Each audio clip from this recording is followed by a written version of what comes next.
Hello guys, most welcome. हम कर रहे हैं कॉर्पोरेट अकाउंटिंग। चैप्टर चल रहा है हमारा रिडम्पशन ऑफ प्रेफरेंस शेयर। इस चैप्टर का आज का लेक्चर नंबर 4 है।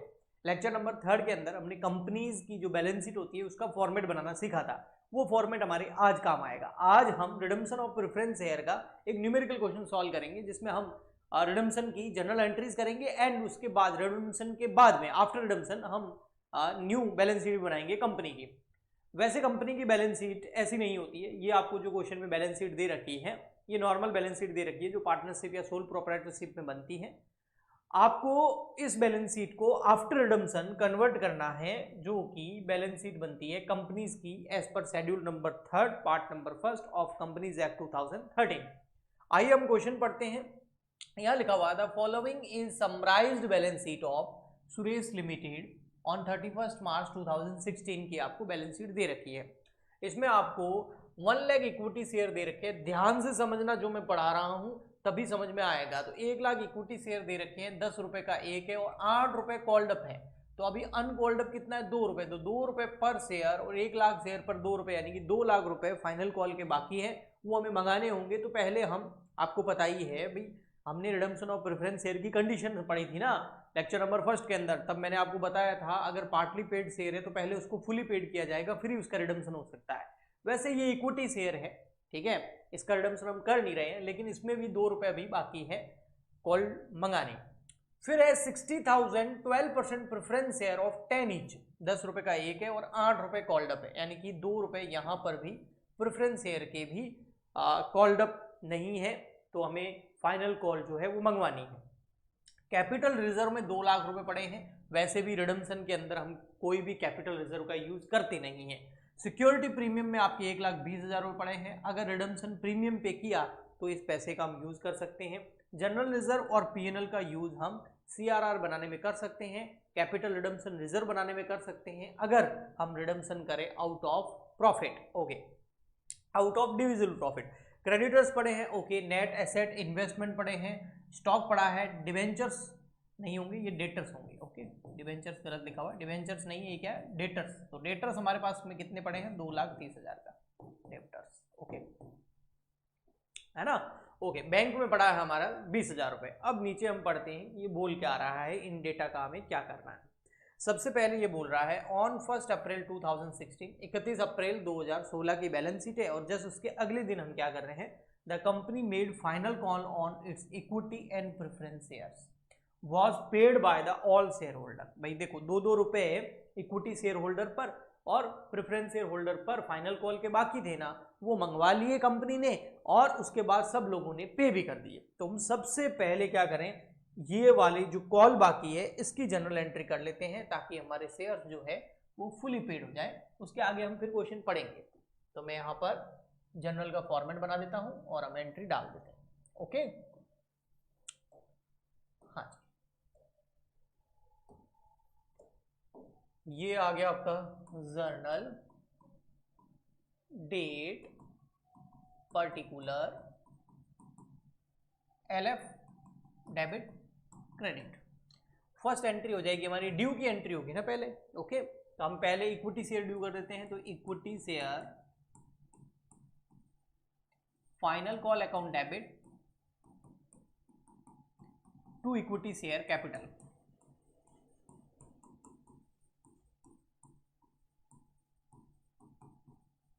अब देखो, मुझे याद है फिर भी मैं दिखा दूंगा, 1 लाख शेयर पर 2 रुपए बाकी थे, तो 2 लाख रुपए जो है वो बाकी है। ये देखो, 1 लाख इक्विटी शेयर है ना भाई, 10 रुपए का शेयर है, 8 कॉल्ड अप है, तो 2 बाकी थे, वो 2 रुपए हम मंगा रहे हैं। तो 1 लाख मल्टीप्लाई बाय 2, तो कितना हो गया, 2 लाख रुपीज।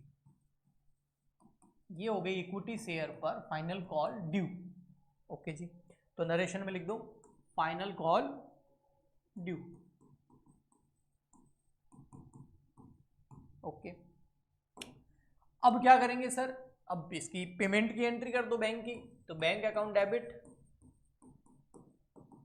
सभी शेयर होल्डर ने ये पे कर दी, इक्विटी शेयर होल्डर ने। टू, ये जो इक्विटी शेयर फाइनल कॉल है ये डेबिट है, इसको क्या कर देंगे, क्रेडिट। मतलब जो इशू करते हैं ना, तो हम फाइनल कॉल मंगवाते हैं, उसकी एंट्री है, कोई नई एंट्री नहीं है। बस वो क्या था कि 2 रुपए बाकी थे, अब उसको मंगवा रहे हैं हम। तो equity share final call account कितना, 2 लाख रुपीज। ओके, मैं थोड़ा फास्ट लिख रहा हूँ, हैंडराइटिंग हो सकता है सही नहीं आए, और मैं इसलिए लिख रहा हूँ ताकि आपका ज़्यादा टाइम नहीं, फटाफट में करवा दूँ। यहाँ लिख देंगे हम फाइनल कॉल रिसीव, या final call money received on share, ऐसा आप लिख सकते हैं। ओके, तो ये तो हो गया इक्विटी। अब हमको प्रेफरेंस शेयर्स जो है वो भी ड्यू करके उसको भी मंगाना है। प्रेफरेंस शेयर पे भी 2 रुपये बाकी थे, तो प्रेफरेंस शेयर कौन से वाले हैं आइए देखते हैं। ये है 12% प्रेफरेंस शेयर, यानी कि इसके ऊपर डिविडेंड कितना दिया जाता है 12%। 60,000 है, 10 रुपये का एक है, 8 रुपये मंगा लिए, 2 रुपये बाकी है, तो 60,000 शेयर पर 2 रुपये बाकी है। तो पहले ड्यू कर लेते हैं, तो हम यहाँ लिख देंगे 12% preference share final call account debit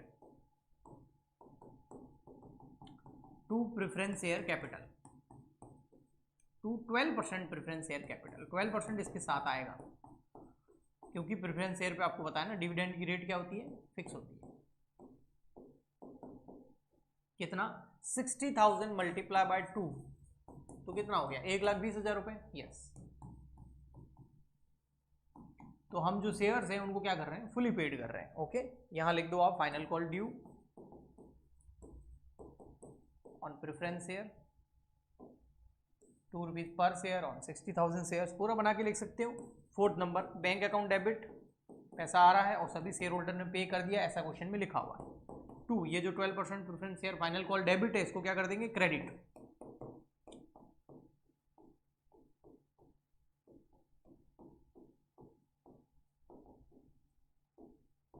okay, कितना 1,20,000। तो ये हमने पार्टली पेड शेयर जो है उसको क्या कर दिया, फुली पेड कर दिया, और यहां लिख दो final call money receipt. Okay, अब आगे क्वेश्चन को पढ़ते हैं और उस हिसाब से हम चलेंगे। देखो जी, आगे क्वेश्चन क्या कह रहा है, देयर आफ्टर, ये करने के बाद में company redeem the fully paid preference share at a premium of 10%। देखो हो क्या रहा है कि भैया ये 60,000 जो 12% प्रेफरेंस शेयर्स थे ना, 4,80,000 रुपए के 60,000, क्योंकि 8 रुपए कॉल्ड अप थे, अभी हमने इसको फुली पेड अप कर लिया, यानी कि जो 1,20,000 रुपए बाकी थे 2 रुपए पर शेयर वो भी मंगा लिया, अब ये फुली पेड हो गए। अब इसका रिडम्पशन करना है, और रिडम्पशन कैसे करना है, 10% प्रीमियम पे करना है, तो हम रिडम्पशन के ड्यू की एंट्री डाल देते हैं। आपको ऐसा ही करना है ना, जैसे जैसे क्वेश्चन बोलता जाए वैसे वैसे करते जाओ। वो बोल रहा है भैया इनका रिडम्पशन करना है, मैंने बोला ठीक है भैया, रिडम्पशन की जो ड्यू की एंट्री है वो हम कर देते हैं, यानी कि प्रेफरेंस शेयर होल्डर को जो है रीपेमेंट करना है ना। यस, तो एंट्री नंबर 5 हम रिडम्पशन की कर लेते हैं। तो रिडम्पशन के केस में क्या होगा, प्रेफरेंस शेयर कैपिटल जो है वो डेबिट हो जाएगी, एंट्री मैंने करवाई थी, कितने परसेंट वाली है, 12%, तो 12% preference share capital account debit.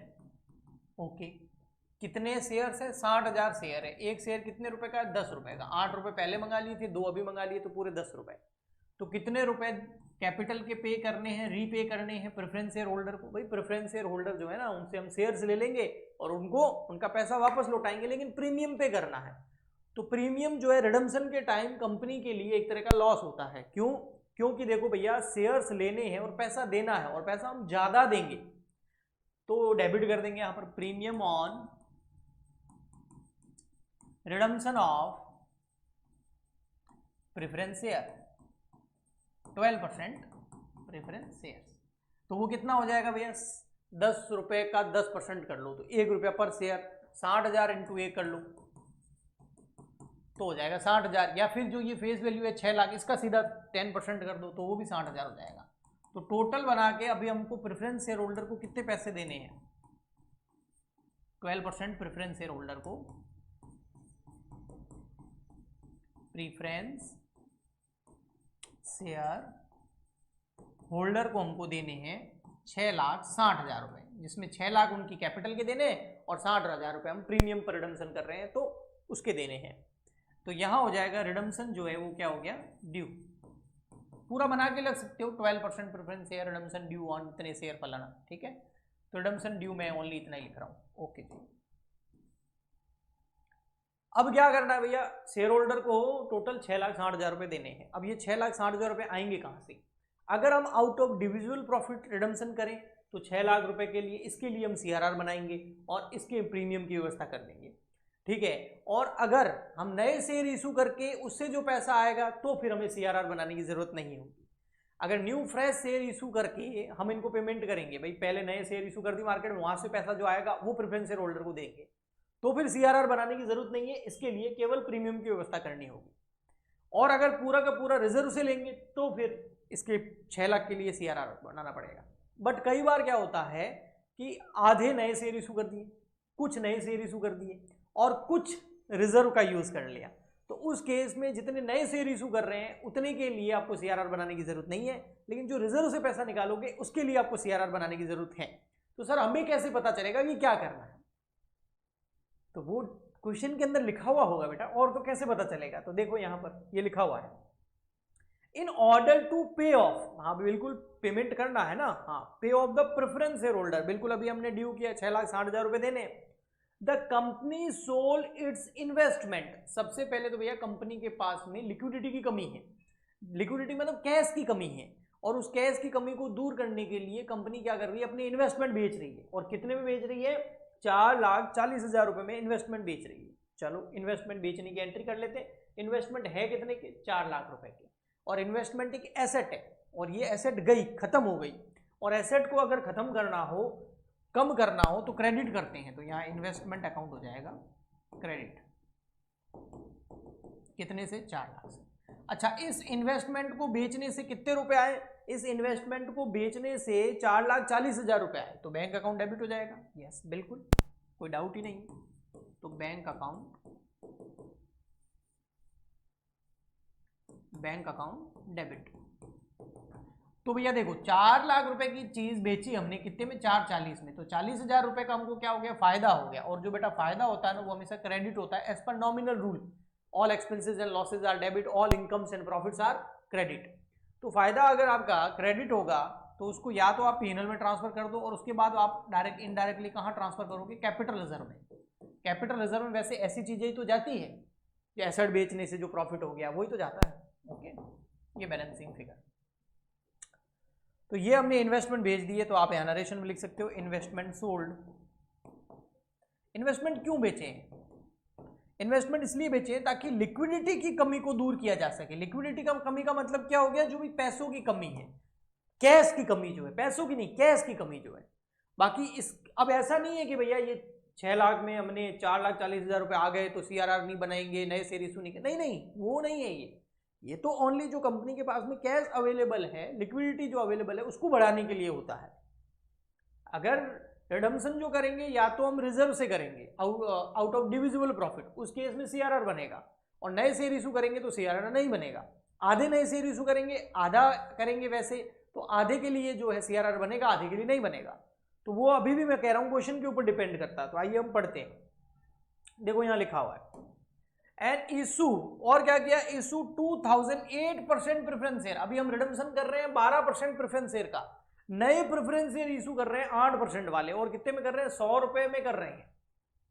नए प्रेफरेंस शेयर इशू करती है ताकि जो पैसा आएगा उससे हम रिडम्पशन करेंगे। तो कितने नए प्रेफरेंस शेयर है? 2000, 8% वाले, 100 रुपए का ही एक है, और इसको एट पार ही कर रहे हैं, और पूरा पैसा जो है हमको मिल गया एप्लीकेशन पर, यानी कि अलॉटमेंट वगैरह नहीं। ऐसा नहीं कि 100 रुपए में से 20 रुपए एप्लीकेशन पे मंगा रहे हैं, 30 रुपए अलॉटमेंट पे, नहीं, पूरा का पैसा एप्लीकेशन पे मंगाया जा रहा है। लिखा हुआ है, ये देखो, full amount was called up on application. तो नए शेयर इशू करने की एंट्री कर लेते हैं, 2000 नए शेयर इशू कर रहे हैं, तो करो भाई एंट्री नंबर 7। नए शेयर इशू करेंगे, एप्लीकेशन ड्यू होगी, ड्यू क्या? पहले पैसा आ जाएगा। एप्लीकेशन में बैंक वाली एंट्री पहले होती है, तो bank account debit to 8% preference share application. कितने रुपए आएंगे? 2000 शेयर है, और एक शेयर 100 रुपए का, तो आगे 2 लाख रुपए। तो ये जो 2 लाख रुपए आएंगे ना, इससे हम रिडम्पशन करेंगे। ओके, ये क्या हो गया? Application money received. नए शेयर इशू करने से एप्लीकेशन मनी क्या हो गई? रिसीव्ड हो गई। अभी 2 मिनट एंट्री कर दूं, फिर और अच्छे से एक्सप्लेन करता हूं आपको, बस 2 मिनट दीजिए मुझे। 2 मिनट भी नहीं, 5-10 सेकेंड हो गए। चलो 8 नंबर एंट्री, अब क्या होगा, इसकी ड्यू की एंट्री यानी कि इसको कैपिटल में ट्रांसफर करेंगे। तो ये preference share application account debit to 8% preference share capital.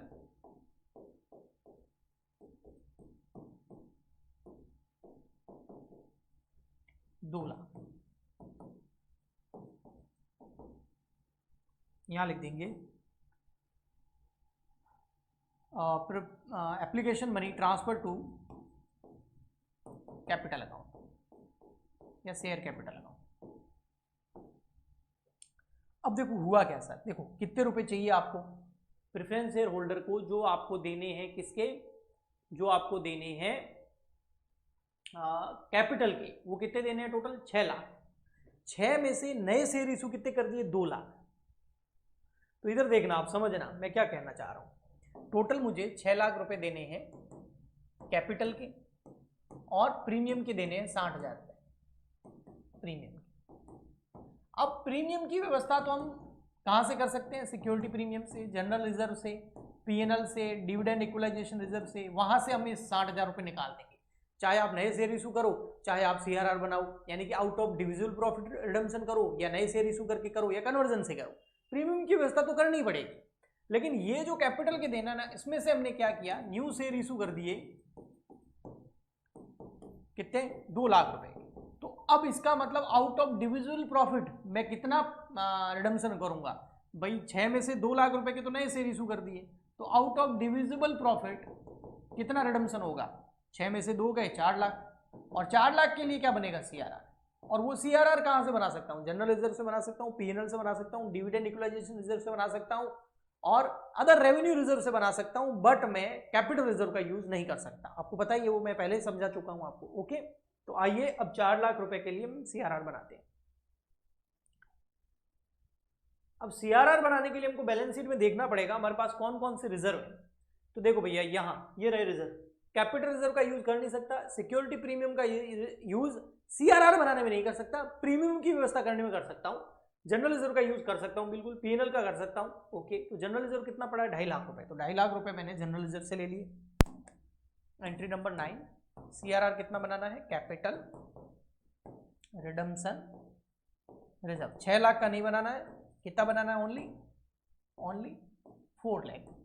6 का था, 2 लाख के नए शेयर इशू कर दिए। अब जनरल रिजर्व से ले लो आप कुछ, जनरल रिजर्व वहां से ले लिए 2,50,000 में, तो पीछे कितने बच गए अभी 250 है ना, तो 1.5 लाख रुपए वो कहां से निकाल देंगे, वो देखते हैं पीएनएल में है क्या।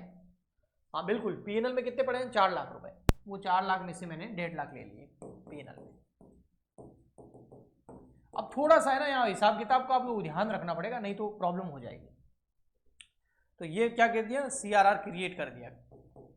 ओके, जो out of divisible profit redemption करेंगे ना, उसके लिए सीआरआर बनाया।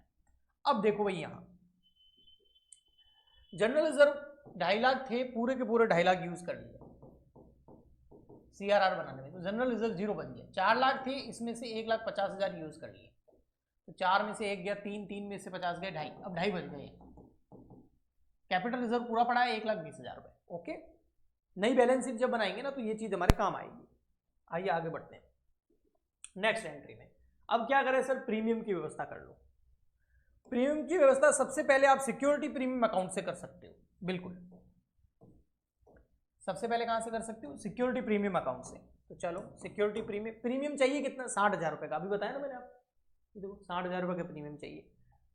अब प्रीमियम 60,000 रुपए का चाहिए, और सिक्योरिटी प्रीमियम में कितने पड़े, 1,20,000 रुपए पड़े हैं, बिल्कुल 60,000 ले लो यहां से, बाकी 60 बच जाएंगे। तो रिजर्व वगैरह, जनरल रिजर्व वगैरह यूज करने की जरूरत ही नहीं पड़ेगी। यहां आ जाएगा securities premium account debit to premium on redemption of preference share, 12% preference share. ठीक है, ये जो डेबिट किया था ना, उसको ही क्रेडिट कर रहा हूं, ये वाला बता देता हूं। ड्यू की एंट्री में देखो, premium on redemption of 12% preference share 60,000, उसी को क्रेडिट करना है। ओके, और कई बार क्या करते हैं, इसकी व्यवस्था इशू करते टाइम ही कर लेते हैं, अब क्वेश्चन में नहीं लिखा हुआ है तो मुझे लग रहा है अभी तक व्यवस्था नहीं करी है। अगर पहले कर ली है ना तो फिर अभी वापस करने की जरूरत नहीं होती है। वो एक कॉन्सेप्ट आता है ना, issue of preference shares on terms of redemption, तो उस केस में हम इशू के टाइम ही प्रीमियम की व्यवस्था कर लेते हैं। किसी को अगर ये वाला कॉन्सेप्ट कैच हुआ हो तो बहुत अच्छी बात है, नहीं हुआ है तो कोई बात नहीं, आप प्रीमियम की व्यवस्था कर लो। ठीक है, ये हो गई प्रीमियम की व्यवस्था। सब कुछ हो गया, अब क्या कर दो सर, प्रीमियम पेमेंट कर दो। ये जो प्रेफरेंस शेयर होल्डर हमने यहाँ क्रेडिट कर रखा है ना, ये देखो ये रहा प्रेफरेंस शेयर होल्डर कितना 6,60,000 रुपये, हाँ तो इनको पेमेंट कर दो। तो प्रेफरेंस शेयर होल्डर जो क्रेडिट है ये क्या हो जाएगा, debit. 12% preference share holder account debit to bank, कितना 6,60,000 रुपये।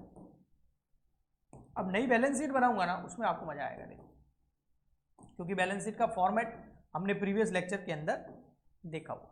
या नरेशन लिख देते हो, लिख सकते हो, payment to preference share holder. अब आते हैं हम बैलेंस शीट पर। सबसे पहले हम बनाते हैं बैलेंस शीट का फॉर्मेट। अब इसमें आपको पता है, मैंने बताया था दो साइड होती है, एक होती है इक्विटी एंड लायबिलिटी और एक होती है एसेट। हम सबसे पहले इक्विटी एंड लायबिलिटी को कंप्लीट करते हैं। यहां लिख सकते हो बैलेंस शीट एज ऑन 1 अप्रैल 2016, 31 अप्रैल को 2016 को ये एंड हुआ, जैसे उसके दिन अगले दिन हम रिडम्पशन कर रहे हैं, तो रिडम्पशन के बाद की ये क्या है, बैलेंस शीट। एक यहाँ नोट नंबर भी बनता है, कॉलम पर्टिकुलर नोट नंबर और रुपीस। सबसे फर्स्ट हमारा जो हेड होता है वो कौन सा होता है, वो होता है इक्विटी एंड लायबिलिटी। अब इक्विटी एंड लायबिलिटी के अंदर फर्स्ट कौन सा होता है, देखो इसमें फर्स्ट होता है हमारा शेयर होल्डर फंड। अब शेयर होल्डर फंड में क्या होता है, फर्स्ट शेयर कैपिटल। अब इसको अच्छे से समझना, वैसे तो इसको नोट बना के करते हैं लेकिन मैं आपको यही करा रहा हूँ फटाफट से, एग्जाम में नहीं लिखना है, एग्जाम में रफ में लिखना है। देखो हमारे पास क्या क्या था, हमारे पास में कैपिटल कितनी थी, ये देखो हमारे पास एक तो 1 लाख रुपए यानी कि 10 लाख रुपए, 8 लाख थी, 2 लाख रुपए और मंगा लिए थे, तो 10 लाख रुपए की कैपिटल इक्विटी की है। प्रेफरेंस जो 60,000 प्रेफरेंस शेयर थे इनका तो रिडम्पशन हो गया, लेकिन नए प्रेफरेंस शेयर हमने इशू किए थे 8% वाले, कितने 2,000, और एक कितने का था 100 रुपए का, तो कितने 2 लाख। तो 10 लाख की इक्विटी और 2 लाख के प्रेफरेंस, तो टोटल कैपिटल कितनी होगी 12 लाख रुपए की। तो क्या सर इधर से इधर 12 लाख रुपए लिखेंगे, बिल्कुल इधर सिर्फ 12 लाख रुपए लिखने हैं। सर इसमें इक्विटी कितना प्रेफरेंस कितना वो कहाँ लिखेंगे, वो उसके लिए आपको नोट बनाना पड़ेगा। नोट कैसा, ऐसा सिंपल एक नोट लिखें, वहाँ लिखेंगे आप भाई ये है इक्विटी शेयर कैपिटल 10 लाख रुपए की, इतने शेयर है, एक इतने का है, और 8% प्रेफरेंस शेयर 2,000 रुपये at the rate 100 rupees each, 2 lakh रुपए, टोटल 12 लाख रुपए, ये 12 लाख यहाँ है। तो वो नोट्स बनते हैं इसी तरीके से, ओके। वो मैं नहीं बना रहा हूँ वरना लेक्चर बहुत लंबा हो जाएगा, मैं डायरेक्ट आपको समझा रहा हूँ। सेकंड नंबर आता है फिर आपका रिजर्व एंड सरप्लस। ठीक है, इसके लिए भी नोट बना सकते हैं आप चाहो तो पूरा डिटेल में नेक्स्ट पेज पर मैं क्या कर रहा हूँ आपको सीधा यहाँ बता रहा हूँ, देखो ताकि हमारा फटाफट हो जाए। रिजर्व एंड सरप्लस देखो कितना है, कैपिटल रिजर्व कितना था 2 लाख, नहीं सर बढ़ गया है, कैसे, जब हमने इन्वेस्टमेंट बेचे थे तो 40,000 रुपए का प्रॉफिट हुआ था, वो मैंने कैपिटल रिजर्व में डाला था, तो 2 लाख प्लस 40,000 कितने हो गए 2,40,000, तो 2,40,000 आपका क्या है कैपिटल रिजर्व। सिक्योरिटी प्रीमियम में कितने बचे हुए हैं 60,000, तो 2,40 और 60 कितने हो गए 3 लाख। जनरल रिजर्व में कुछ बचा हुआ नहीं है, पीएनएल में बचे हुए हैं 2.5 लाख, तो 3 लाख और 2.5 लाख कितने हो गए 5.5 लाख, तो 5.5 लाख यहां लिख दो। आप चाहो तो पूरा डिटेल में नोट बना के वहां सब कुछ दिखा सकते हो, ये इतना ये इतना ये इतना ये इतना, ओके जी ठीक। नेक्स्ट देखते हैं बैलेंस शीट में और क्या है।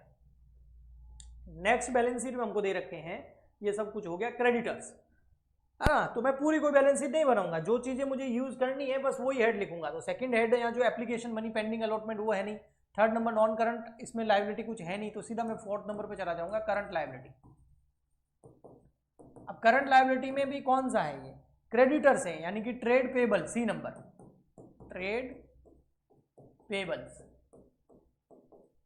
यानी कि क्रेडिटर्स बिल्स पेबल है ना, तो वो कितने दे रखे हैं 4 लाख रुपए, तो ये हम ले लेंगे 4 लाख 4 लाख रुपए। Trade payable 4 lakh rupees. एक चीज रह गई, देखो बता रहा हूं क्या, ये सिक्योरिटी प्रीमियम कितना, 1.20, ठीक है सही, सिक्योरिटी प्रीमियम सही है। और क्या है फिर, एसेट साइड। एसेट्स में देखो नेट एसेट, अब इसमें पता नहीं है ये फिक्स एसेट्स है, नॉन करंट एसेट है, करंट एसेट, तो मैं इसको नॉन करंट मान लेता हूँ, और ये भी नॉन करंट है, बाकी करंट हो जाएगा, ठीक है। तो आइए हम कर लेते हैं, दो तरह की एसेट होती है आपको पता है एसेट साइड में। तो यहाँ हम सेकंड नंबर कर लेते हैं एसेट्स, ये थोड़ी तसल्ली से बनती है बैलेंस शीट, ठीक है ना। सेकंड नंबर हो जाएगा हमारा एसेट्स। अब एसेट्स में भी दो तरह की एसेट होती है, जैसे मैंने बताया आपको, एक होती है नॉन करंट एसेट, आपको पता है, first number non current asset. अब इसमें मुझे नहीं पता कुछ टेंजिबल कितनी है, इनटेंजिबल कितनी है, तो मैं पूरी यही लिख देता हूँ 10 लाख रुपए, ओके। इन्वेस्टमेंट तो हमने बेच दी है, तो ये तो जीरो हो गए, तो 10 लाख रुपए हम मान लेते हैं कि भाई नॉन करंट एसेट 10 लाख। इसके बाद सेकंड नंबर है हमारा करंट एसेट। करंट एसेट्स में देखो क्या क्या है, करंट एसेट्स में हमको दे रखा है एक तो स्टॉक 10 लाख रुपए का, तो इन्वेंट्रीज में आ जाएगा, डेटर 2,30,000 रुपए का, ट्रेड रिसीवेबल में आ जाएगा। तो एक तो है इन्वेंट्रीज और एक है ट्रेड रिसीवेबल। ट्रेड रिसीवेबल कितना है, 2,30,000। इन्वेंट्रीज कितना था, और इन्वेंट्रीज है 10 लाख रुपए का, ओके, 10 लाख का इन्वेंट्रीज, ओके सर। लास्ट में और क्या है, कैश एंड कैश इक्विवेलेंट। क्या है बेटा, कैश एंड कैश इक्विवेलेंट, वो कितना पड़ा है, 20,000 रुपए का। अब इसका पूरा हिसाब होगा, देखो कैश एंड कैश इक्विवेलेंट का। इसके लिए भी आप चाहो तो नोट बना सकते हो, कैश एंड कैश इक्विवेलेंट। देखो मैं यही आपको करवा देता हूं इसका पूरा हिसाब, बाकी आप चाहो तो बना सकते हो। देखो 20,000 रुपए हमारे पास पहले से पड़े थे, ठीक है। अब आप चाहो तो इन एंट्रीज का यूज कर सकते हो। 20,000 रुपए पहले पड़े थे, ठीक है। अब देखना एंट्रीज का यूज कैसे करते हैं कैश एंड कैश इक्विवेलेंट के अंदर। फर्स्ट एंट्री में देखो ना पैसा आया ना गया, ना बैंक डेबिट है ना बैंक क्रेडिट है। सेकंड एंट्री में देखो पैसा आया कितना, 2 लाख रुपए। थर्ड एंट्री में कुछ नहीं हुआ। फोर्थ एंट्री में देखो पैसे आए 1,20,000 रुपए, फाइनल कॉल मंगाई थी, तो 2 लाख यहाँ 1,20,000 यहाँ, तो कितने आ गए, 3,20,000 रुपए और आए, ओके भाई, 3,20,000 रुपीज और आए। फिर उसके बाद क्या हुआ, उसके बाद में एंट्री नंबर 5 के अंदर ओनली ड्यू की एंट्री थी, बैंक का कोई लेना देना नहीं था। एंट्री नंबर 6 के अंदर हमने इन्वेस्टमेंट बेचे थे, जिसकी वजह से 4,40,000 रुपए आए थे, तो यहां हम प्लस कर देंगे भैया, 4,40,000 रुपए और आए। फिर उसके बाद में नेक्स्ट एंट्री के अंदर देखो नए शेयर इशू करे थे, जिसके कितने आए थे, 2 लाख रुपए, ओके। तो नए शेयर इशू करे, उसके 2 लाख रुपए आए, तो सर 2 लाख और ऐड कर दो, ठीक है। नेक्स्ट फिर एक तो हमने ओनली सीआरआर की व्यवस्था करी थी, तो उसमें कोई प्रॉब्लम नहीं है, बैंक का कोई लेना देना नहीं है, प्रीमियम में नहीं है। लेकिन लास्ट में देखो पेमेंट की कितना, 6,60,000 रुपए का, किनको, प्रेफरेंस शेयर होल्डर को, तो वो माइनस हो जाएगा 6,60,000। अब कैलकुलेटर ले लो और देख लो कितना आ रहा है। 20,000 रुपए पहले थे, 3,20,000 रुपए और आए, 4,40,000 रुपए और आए, और 2 लाख रुपए और आए, चले गए 6,60,000, तो पीछे बच गए 3,20,000 रुपए। वो 3,20,000 रुपए जो है ना, वो यहाँ आ जाएंगे कैश एंड कैश इक्विवेलेंट के अंदर, 3,20,000 रुपए।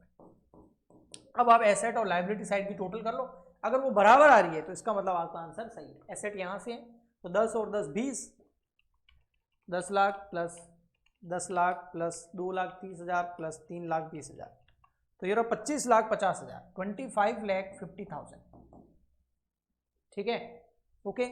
अब देख लेते हैं हम हमारी लायबिलिटी साइड, वो भी टोटल यही आनी चाहिए। देखो वो ये आ रही है या नहीं आ रही है, ठीक है।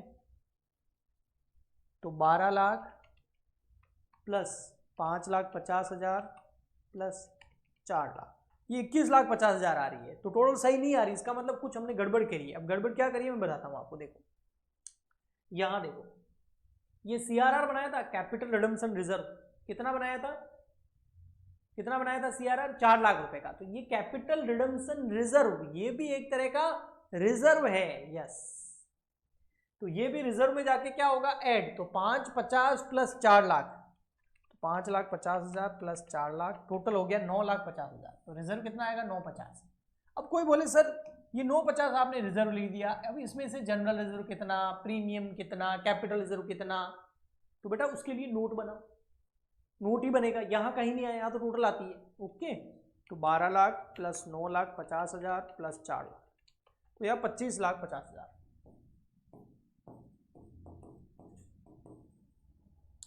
तो एक टोटल आपकी ये रही लाइबिलिटी साइड की 25,50,000 और एक ये रही एसेट साइड की 25,50,000।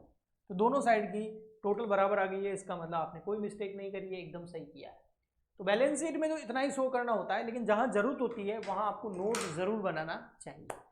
ओके, तो आई होप आपको अच्छे से समझ में आ गया होगा। प्लीज़ ज़्यादा से ज़्यादा इस वीडियो को लाइक करें, शेयर करें, सब्सक्राइब करें हमारे चैनल को, कमेंट करके बताएं आपको कैसा लगा, ताकि मैं आपके लिए इसी तरीके के और लेक्चर लाता रहूँ। मिलते हैं नेक्स्ट वीडियो में, तब तक के लिए goodbye and thank you.